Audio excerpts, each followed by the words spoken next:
The ability to drop smokes while you are dead is Clove's most impactful attribute, but probably not for the reason you think.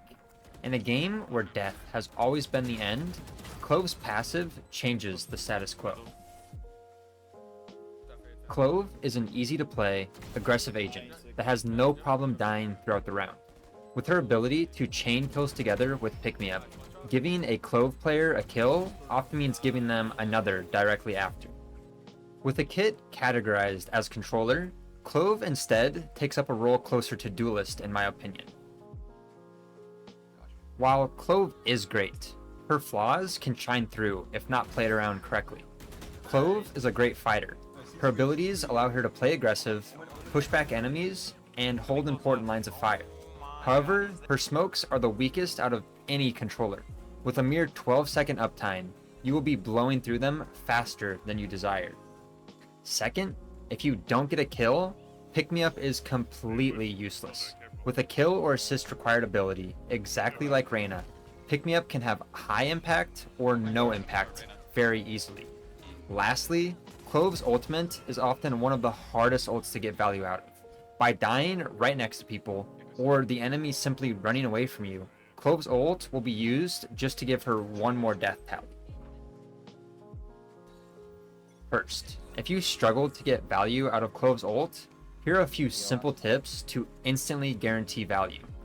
First, a clip where the enemy is hitting my sight. Knowing that I have ult, I play aggressive, willing to take an early fight if the enemy walks in.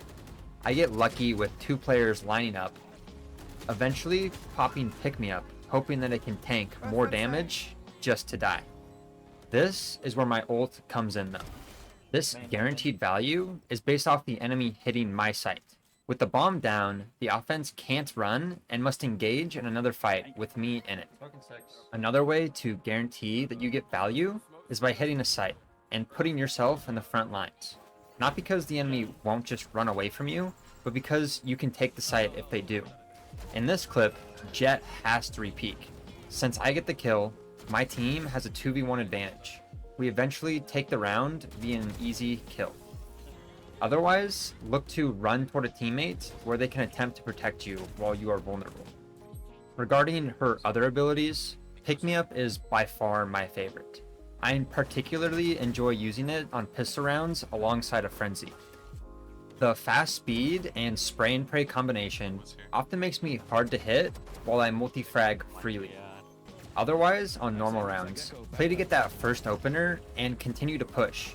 This ability makes you so fast when you peek corners and allows you to take space on the enemy team faster than they imagined possible. Lastly, while Clove isn't the biggest entry fragger, since none of her abilities directly help other than smokes covering angles, Clove is completely able to entry with supreme confidence. I mean, the worst thing that can happen is you die and continue to throw smokes, or you get a kill and take as much space as possible. Clove's last ability, Metal, is definitely her least impactful from round to round. Used to push back a choke and then spam the smoke with, this ability will feel useless from time to time, but has great impact when used correctly.